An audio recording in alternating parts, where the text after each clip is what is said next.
News Andhra. ఈ ఏడాది మే నుంచి ఏటీఎం కార్డు సైజులో కొత్త రేషన్ కార్డులు జారీ చేయబోతున్నామని ఆంధ్రప్రదేశ్ పౌర సరఫరాల శాఖ మంత్రి నాదెండ్ల మనోహర్ ప్రకటించారు.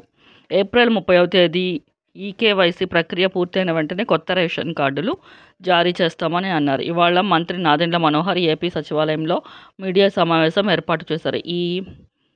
ప్రస్తుతం ఉన్న ఫ్యామిలీ రేషన్ కార్డునే సైజు తగ్గించి అన్ని వివరాలతో జారీ చేస్తున్నామని స్పష్టం చేశారు.